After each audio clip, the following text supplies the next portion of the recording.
Good morning students. पिछली class में हमने समास में अव्ययीभाव समास पढ़ रहे थे। अव्ययीभाव समास 16 अर्थों में होता है, तो 16 अर्थों में से हमने पश्चात अर्थ तक अव्ययीभाव समास पढ़ लिया था। पश्चात अर्थ तक अव्ययीभाव समास पढ़ लिया था। इसके बाद में है अगला यथा। यथा अव्यय का प्रयोग 4 अर्थों में होता है। यथा शब्द का प्रयोग 4 अर्थों में होता है। पहला है योग्यता, सेकंड है विप्सा और थर्ड है पदार्थानति वृत्ति और फोर्थ है सादृश्य। इन चारों अर्थ में यथा शब्द का प्रयोग किया जाता है। पहला है योग्यता अर्थ में अनु उपसर्ग का प्रयोग किया जाता है। योग्यता अर्थ में अनु उपसर्ग का प्रयोग किया जाता है और इसमें अनु उपसर्ग के साथ में षष्ठी विभक्ति का प्रयोग किया जाता है।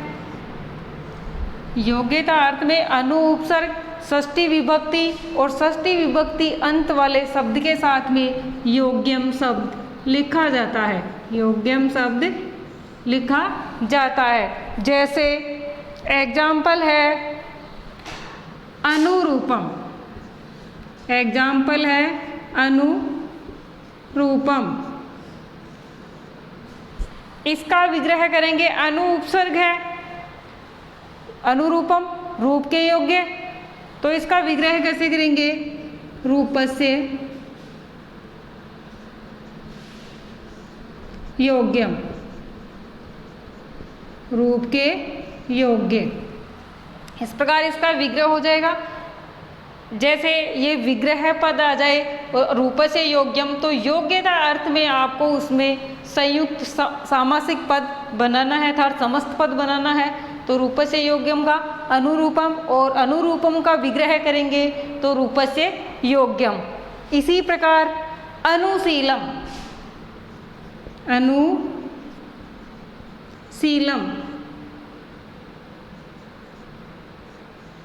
शील का मीन्स होता है गुण या आचरण, गुणों के योग्य, आचरण योग्य, तो शील से षष्ठी विभक्ति हो जाएगी, शील से योग्यम।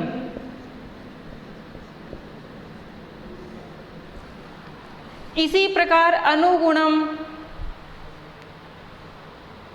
अनुलक्ष्मी, अनुस्त्री, जो भी कुछ आप वर्ड बनाना चाहते हो वो बन सकता है। जैसे अनुलक्ष्मी, अनुलक्ष्मी, इसका विग्रह कैसे करेंगे? अनु उपसर्ग है तो अनु उपसर्ग का प्रयोग यथार्थ में भी होता है और यथार्थ में योग्यता। यथा के 4 अर्थ होते हैं। पहला है योग्यता, तो योग्यता के अर्थ में क्या होगा? वही षष्ठी विभक्ति, लक्ष्म्या, योग्यम, लक्ष्मी के योग्य। ठीक है। ऐसे ही अगर अनु स्त्री आ जाए तो उसका भी कर सकते हैं, स्त्रिया योग्यम। ठीक है। इसके बाद में अगला है विप्सा। विप्सा अर्थ में, विप्सा शब्द का अर्थ होता है जैसे आवृत्ति, किसी भी वर्ड की पुनरावृत्ति होती है, 2 बार लिखा जाता है, तो विप्सा वर्ड का अर्थ है आवृत्ति या पुनरावृत्ति, द्वित्व, 2 बार लिखा जाना। तो विप्सा शब्द का, विप्सा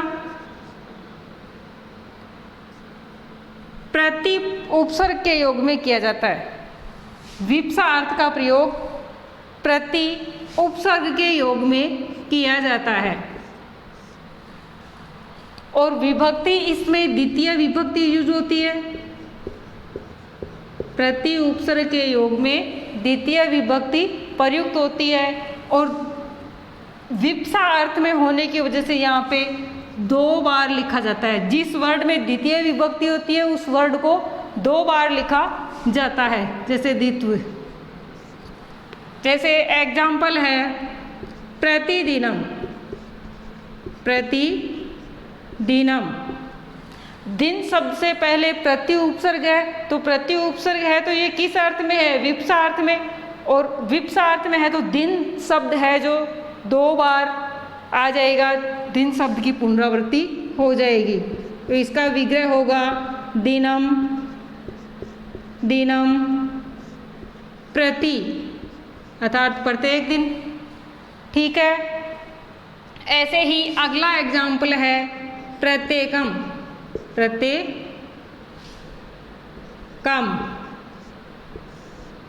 इस वर्ड में संधि भी है। कौन सी संधि है? प्रति प्लस एकम, यण संधि। तो इसमें उपसर्ग कौन सा है? प्रति। वर्ड कौन सा है? एकम। तो प्रति शब्द के योग में द्वितीय विभक्ति होगी, तो इसका विग्रह कैसे करेंगे? एकम, एकम प्रति। ठीक है। ऐसे ही प्रतिदिनम, प्रतिमासम, प्रत्येकम, प्रतिग्रामम आदि शब्दों का विग्रह हम कर सकते हैं। अगला है पदार्थानतिवृत्ति। यथा शब्द का अगला अर्थ है पदार्थानतिवृत्ति, अर्थात उल्लंघन न करना। पदार्थानतिवृत्ति शब्द का अर्थ क्या है? उल्लंघन, उल्लंघन न करना, अर्थात अपनी सीमा में ही रहना, अपनी योग्यता के अनुसार कार्य करना। इसमें पदार्थानति अर्थ में यथा अव्यय का प्रयोग होता है, यथा अव्यय का प्रयोग होता है। और इसमें भी द्वितीय विभक्ति, यथा अव्यय के साथ में भी कौन सी विभक्ति होती है? द्वितीय विभक्ति। और यथा अव्यय के अर्थ में अनिति क्रम में शब्द जोड़ा जाता है, अनिति क्रम में शब्द जोड़ा जाता है। अनिति क्रम में का मीन्स होता है अनुसार, अनुसार,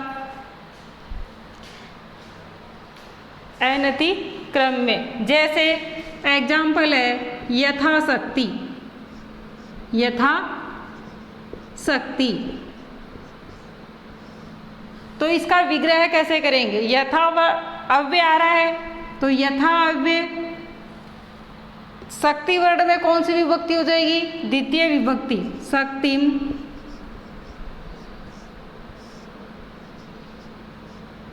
और यथा अव्यय के साथ में कौन सा वर्ड जुड़ता है? जिस वर्ड में द्वितीय विभक्ति होगी उस वर्ड के आगे अनिति क्रम में शब्द जोड़ा जाएगा। तो शक्तिम अनिति क्रम में, अनिति क्रम में। ठीक है। यथाशक्ति, यथाशक्ति का समास विग्रह होगा शक्तिम अनिति क्रम में, अर्थात शक्ति के अनुसार। ठीक है। ऐसे ही अगला एग्जाम्पल है यथेच्छम। इस यथेच्छम वर्ड में भी संधि है। कौन सी संधि है? यथा प्लस इच्छम, आ और ई, कौन सी संधि हो जाएगी? गुण संधि। तो इसमें भी क्या है? यथा अव्यय है, यथा इच्छम, इच्छा के अनुसार। तो इसका विग्रह कैसे करेंगे? इच्छाम, इच्छा में कौन सी विभक्ति हो जाएगी? द्वितीय। इच्छाम अनिति क्रम में,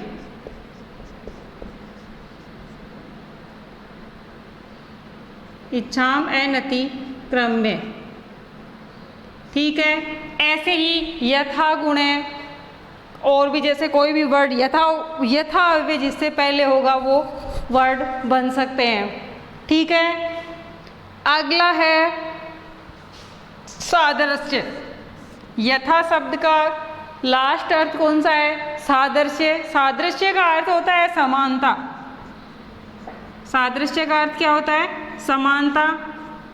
तो समानता अर्थ में सादृश्य अव्यय का, सादृश्य अर्थ में स या सह अव्यय का प्रयोग किया जाता है। स या सह एक ही बात है, तो सह अव्यय का प्रयोग किया जाता है। सह अव्यय के योग में षष्ठी विभक्ति होती है। सह अव्यय के योग में षष्ठी विभक्ति होती है। जैसे एग्जाम्पल है सहहरि, सहहरि। तो इस वर्ड में ये सह क्या है? अव्यय है, हरि के समान। इसमें सह या सह अव्यय लग जाएगा और विभक्ति कौन सी हो जाएगी? षष्ठी। षष्ठी विभक्ति अंत वाले शब्द के बाद में क्या लिखा जाएगा? सादृश्यम। क्या लिखा जाएगा? सादृश्यम। तो सहहरि सह अव्यय है, इसका विग्रह कैसे करेंगे? षष्ठी विभक्ति आएगी तो हरि शब्द में कौन सी विभक्ति हो जाएगी? षष्ठी। हरे सादृश्यम। सहहरि का विग्रह हो जाएगा हरे सादृश्यम। अगर आपके सामने हरे सादृश्यम लिखा हुआ है और इसका समस्त पद पूछे तो आपको सहहरि करना है। सादृश्य शब्द में सह अव्यय का प्रयोग होता है और हरि, हरे में हरि शब्द है तो हरि, सहहरि। ऐसे ही है समित्रम। सह अव्यय से उपयुक्त कोई भी शब्द ले सकते हैं। क्या हो जाएगा इसका विग्रह? मित्रस्य सादृश्यम।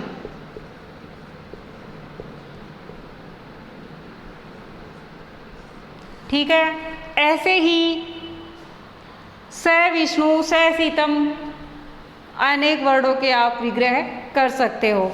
अगला है आनुपूर्व्य अर्थ में। यथा के बाद में कौन सा है? आनुपूर्व्य।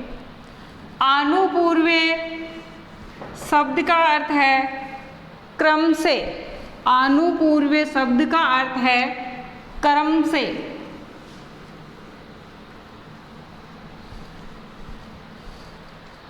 आनुपूर्व्य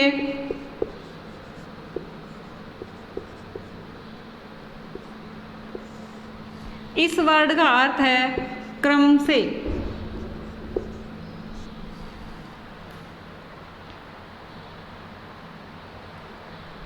आनुपूर्व्य अर्थ में अनु उपसर्ग का प्रयोग होगा। आनुपूर्व्य अर्थ में अनु उपसर्ग का प्रयोग होगा और विभक्ति कौन सी आएगी? षष्ठी विभक्ति। और षष्ठी विभक्ति अंत वाले शब्द के साथ में आनुपूर्व्य की जगह क्या हो जाएगा? आनुपूर्वेण।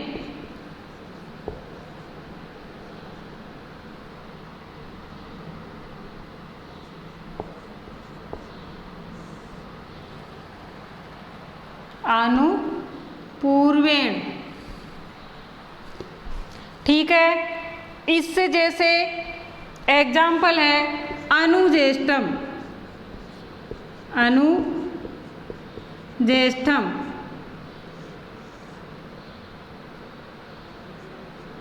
तो अनु उपसर्ग है और ज्येष्ठम मतलब बड़े से, तो आनुपूर्व्य अर्थ में अनु उपसर्ग का प्रयोग हो रहा है। तो आनुपूर्व्य का अर्थ क्या था? क्रम से, मतलब बड़े के क्रम से। क्या हो जाएगा इसका विग्रह? ज्येष्ठस्य आनुपूर्वेण। ज्येष्ठस्य आनुपूर्वेण।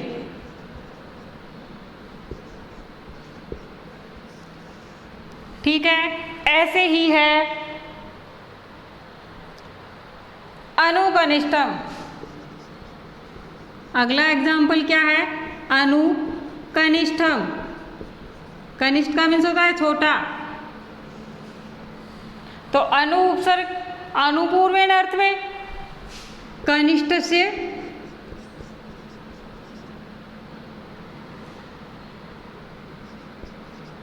आनुपूर्वेण। कनिष्ठ से आनुपूर्वेण, छोटे के क्रम से। छोटे क्रम से। ऐसे ही जैसे अगला वर्ड अनुवृद्धम भी ले सकते हैं। वृद्ध से आनुपूर्वेण, वृद्ध के क्रम से। ठीक है। अगला है योगपद्य। अगला अर्थ कौन सा है? योग पद्य शब्द का अर्थ होता है साथ, साथ ही। योग पद्य शब्द का अर्थ क्या होता है? साथ ही, एक साथ या साथ ही। योग पद्य, योग पद्य शब्द का अर्थ होता है एक साथ।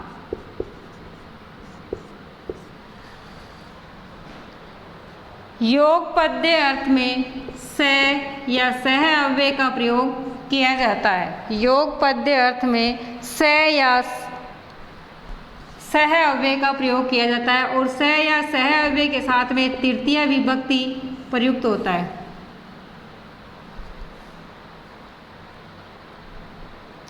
तृतीय विभक्ति प्रयुक्त होती है और योगपद शब्द अर्थ में तृतीय विभक्ति अंत वाले शब्द के साथ में युगपद शब्द लिखा जाता है। युगपद शब्द लिखा जाता है। जैसे एग्जाम्पल है सचक्रेण, सचक्रेण।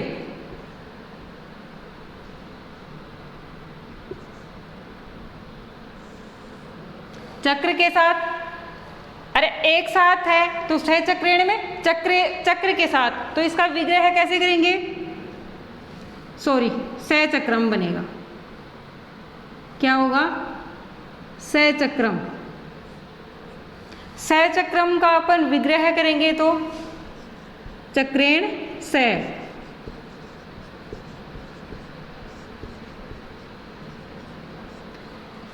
ठीक है, चक्र के साथ ही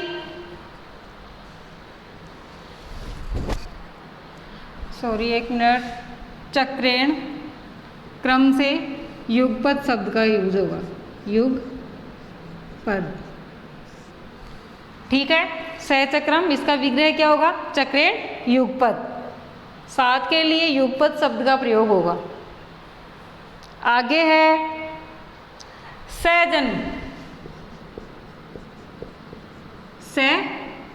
जन्म। तो इसमें जन्म के साथ स अव्यय है तो तृतीय विभक्ति हो जाएगी। जन्म शब्द में तृतीय विभक्ति करेंगे तो कैसे होगी? जन्मना। अरे आत्मन शब्द की तरह ही क्या हो जाएगा? जन्मन। तो जन्मना युगपद, जन्म के साथ ही। ठीक है, अगला अर्थ है सादृश्य। अगला किसके अर्थ में है? सादृश्य के अर्थ में। सादृश्य के अर्थ में भी वो ही स या सह अव्यय का प्रयोग होगा। सादृश्य के अर्थ में भी स या स अव्यय का प्रयोग होगा।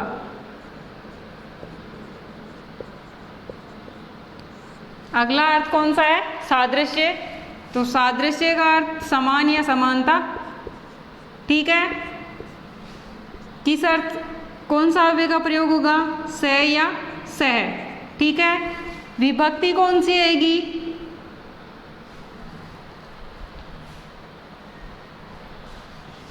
तृतीया। षष्ठी भी आती है कहीं कहीं, लेकिन यहाँ पे तृतीय विभक्ति। और इसके साथ में सदृश्य या सादृश्यम शब्द लिखा जाता है। सदृश्य या सादृश्यम शब्द लिखा जाता है। कुछ भी लिख सकते हैं, सदृश्य भी लिख सकते हैं या सादृश्य भी लिख सकते हैं। इसका एग्जाम्पल है सखी। इसका अधिकतर ये एक एग्जाम्पल ही पूछा जाता है, सखी। तो सखी शब्द में सखी के साथ, सखी के समान, यहाँ पे सादृश्य शब्द का अर्थ है समान, तो सखी के समान। तो इसका विग्रह कैसे करेंगे? सख्या, सखी शब्द का तृतीय एकवचन सख्या, सदृश्य या सादृश्यम, जो भी कुछ आप लिखना चाहो वो लिख सकते हो। ठीक है, इसके बाद में अगला अर्थ क्या है? संपत्ति। अगला अर्थ क्या है? संपत्ति। संपत्ति अर्थ में स स या सह अव्यय का प्रयोग किया जाता है। संपत्ति अर्थ में भी स या सह अव्यय का प्रयोग किया जाता है और इसमें षष्ठी विभक्ति का प्रयोग किया जाता है। संपत्ति, अपनी जो भी कोई संपत्ति प्रॉपर्टी है वो स या सह अव्यय का प्रयोग किया जाता है। विभक्ति कौन सी आएगी इसमें? षष्ठी। कौन सी विभक्ति आ जाएगी? षष्ठी। संपत्ति अर्थ में जो मतलब षष्ठी विभक्ति अंत वाला शब्द होगा उस शब्द के बाद में संपत्ति लिखा जाएगा। षष्ठी विभक्ति अंत वाले शब्द के साथ में संपत्ति लिखा जाएगा। जैसे एग्जाम्पल है क्षत्रम, क्षत्रम क्षत्रिय, तो क्षत्रियों की संपत्ति, इसका अर्थ क्या है? क्षत्रियों की संपत्ति। विग्रह कैसे करेंगे? क्षत्राणाम, अरे क्षत्रिय नहीं होते क्या वो? क्षत्राणाम संपत्ति। ठीक है, अगर आपके सामने क्षत्राणाम संपत्ति लिखा हुआ आ जाए तो आपको उसमें स अव्यय और क्षत्रम शब्द ऐसे कैसे लिखना है? क्षत्राणाम संपत्ति क्षत्रम। आगे है जैसे स विप्रम, स विप्रम, विप्र का मीन्स मैंने अभी पहले बताया था पहले वीडियो में, ब्राह्मण, तो विप्रणाम संपत्ति, ब्राह्मणों की संपत्ति। ठीक है, इसके बाद में है साकल्य। इसके बाद में है साकल्य। साकल्य शब्द का अर्थ क्या होता है? पूर्ण, संपूर्ण। साकल्य शब्द का अर्थ क्या है? पूर्ण या संपूर्ण, जो भी कुछ आप बोल सकते हो वो, पूर्ण का भी वही अर्थ है साकल्य, पूर्ण रूप से। ठीक है,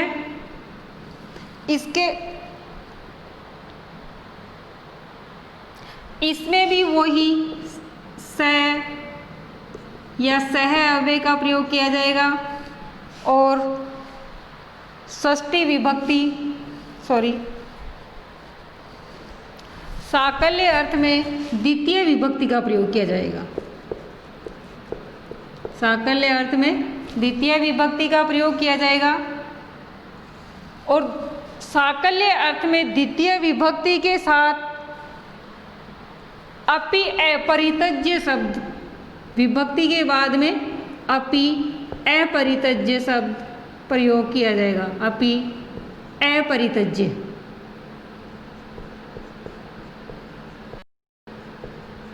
अपरितज्य का मतलब कुछ भी नहीं छोड़कर, संपूर्ण। अपि अपरितज्य, संपूर्ण अर्थात कुछ भी नहीं छोड़कर। इसके एग्जाम्पल हैं जैसे सतृणम, सतृणम, तृण का मीन्स होता है तिनका, तृण का मीन्स क्या होता है? तिनका। तो सतृणम, तृणम में कौन सी विभक्ति हो जाएगी? द्वितीय। तृणम अपि अपरितज्य,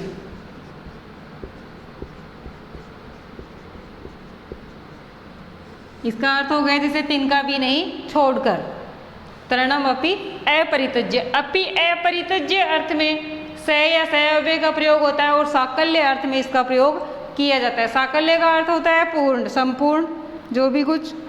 इसके बाद में है लास्ट, अंत। लास्ट में क्या है?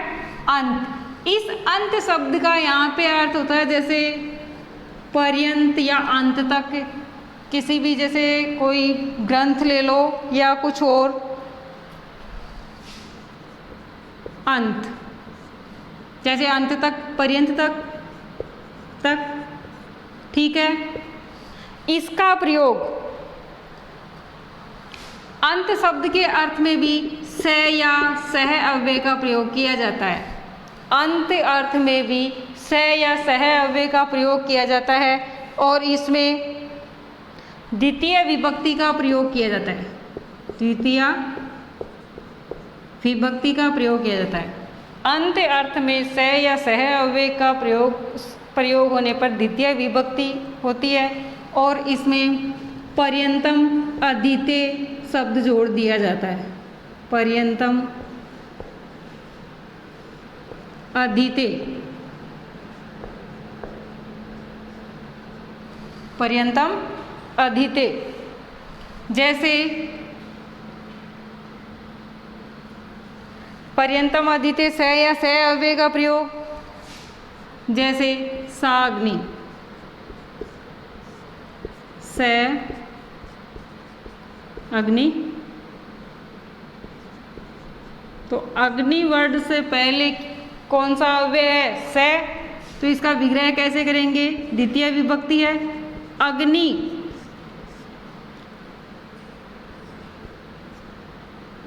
ग्रंथ। अग्नि वर्ड का अर्थ यहाँ पे किसी ग्रंथ से लिया गया, अग्नि ग्रंथ पर्यंतम अदिते, अग्नि ग्रंथ पर्यंतम अदिते, अर्थात अग्नि ग्रंथ तक अध्ययन किया, अग्नि ग्रंथ तक अध्ययन किया। ऐसे ही है सवेदम, सवेदम वेदम ग्रंथ पर्यंतम अधीते, वेदम पर्यंतम अधीते। ऐसे ही सकारकम, कैसे करेंगे इसका विग्रह? स अव्यय का प्रयोग यहाँ पे अंत अर्थ में हुआ है तो इसमें कारकम,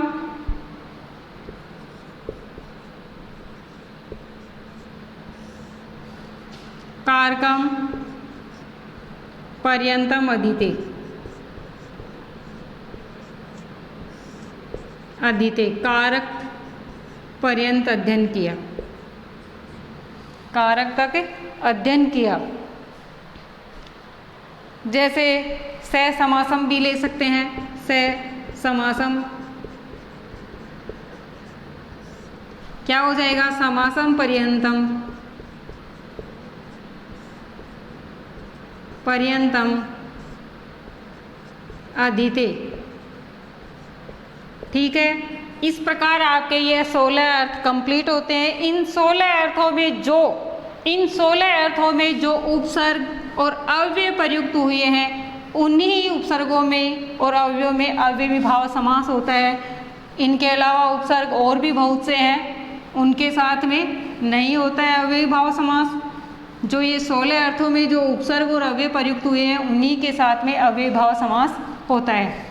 बाकी दूसरे उपसर्ग और अव्ययों में अन्य समास होते हैं। एक नियम और है, वंशवाचक व नदीवाचक शब्दों के साथ में अगर संख्यावाची शब्द आ जाता है, जैसे अपन ने द्विगु समास की डेफिनेशन पढ़ी थी, संख्या पूर्वो द्विगु की, जिसमें मतलब पहला पद संख्यावाची होता है, वहाँ पे द्विगु समास होता है। लेकिन वंशवाची शब्द और नदीवाचक शब्द होते हैं, उनसे पहले अगर संख्या शब्द आ जाता है, संख्यावाची शब्द आता है, तो भी वहाँ पे कौन सा समास होता है? अव्ययीभाव समास। कौन सा समास होता है? अव्ययीभाव समास होता है। जैसे वंशवाचक में अधिकतर शब्द मुनि शब्द आता है, द्विमुनि। तो इसको देखकर ऐसे लग रहा है तो द्वि पहले संख्यावाची पद है, पहला पद द्वि क्या है? संख्यावाची है और मुनि है, तो इसमें कौन सा समास होगा? द्विगु समास कर सकते हो आप, लेकिन नहीं होगा द्विगु समास। कौन सा समास होगा? अव्ययीभाव समास होगा। और इसका विग्रह कैसे किया जाएगा? दो है, द्विवचन है, तो दुओ च तव मुनि, दुओ च तव मुनि च। ऐसे ही जैसे त्रिमुनि, तो त्रिमुनि में भी कौन सा होगा? त्रय मुनय। इसका विग्रह कैसे होगा? त्रिमुनि का विग्रह कैसे होगा? त्रय मुने, संख्यावाची शब्द है पहले त्रि, लेकिन मुनि शब्द के साथ में अगर पहला पद संख्यावाची आता है तो भी वहाँ पे अव्ययभाव समास ही होता है। और एक नदीवाचक, जैसे किसी भी नदी का नाम आ गया तो उससे पहले अगर संख्यावाची शब्द आता है तो उसमें भी कौन सा समास होगा? अव्ययभाव समास। जैसे त्रिगंगम, पंचगंगम, द्वियमुनम, कैसे भी लिख सकते हैं। नदी शब्द, नदी के नाम से पहले संख्यावाची शब्द आता है तो वहाँ भी कौन सा समास होगा? अव्ययभाव समास। जैसे है पंचगंगम,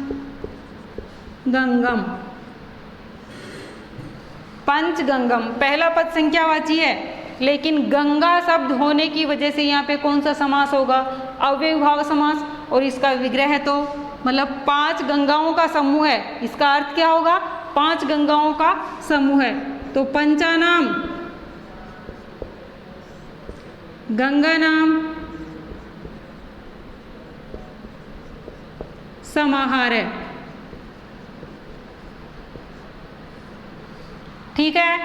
ऐसे ही त्रियमुनम,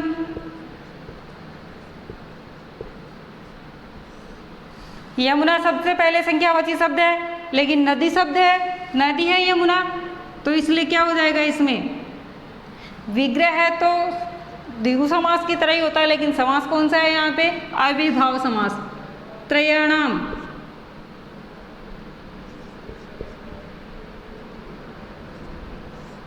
यमुना नाम समाहार है।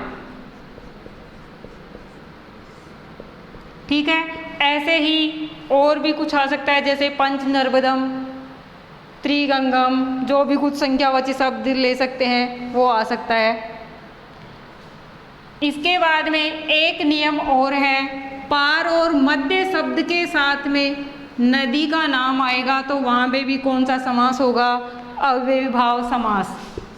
पार व मध्य शब्द के साथ, पार व मध्य शब्द किसके साथ में आएगा? नदी, नदी शब्द मतलब नदी के नाम के साथ में आएगा, तो वहाँ पे भी कौन सा समास होगा? अव्ययभाव समास। जैसे एग्जाम्पल है पारे गंगम, पारे गंगम, ये क्या है? समस्त पद है। इसका विग्रह कैसे करेंगे? षष्ठी विभक्ति होगी इसके विग्रह में भी, पारे गंगाया।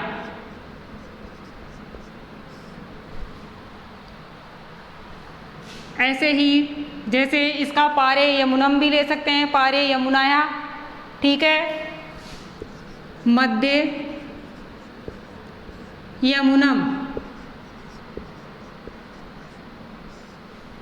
तो इसका विग्रह कर देंगे मध्य यमुनाया।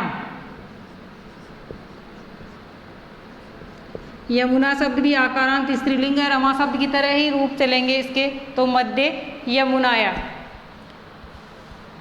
तो ठीक है, यहाँ पे अपना अव्ययभाव समास कंप्लीट होता है और अगली क्लास में हम तत्पुरुष समास पढ़ेंगे।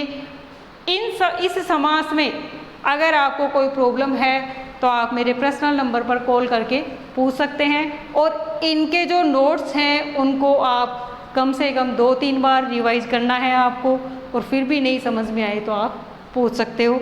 ठीक है, धन्यवाद।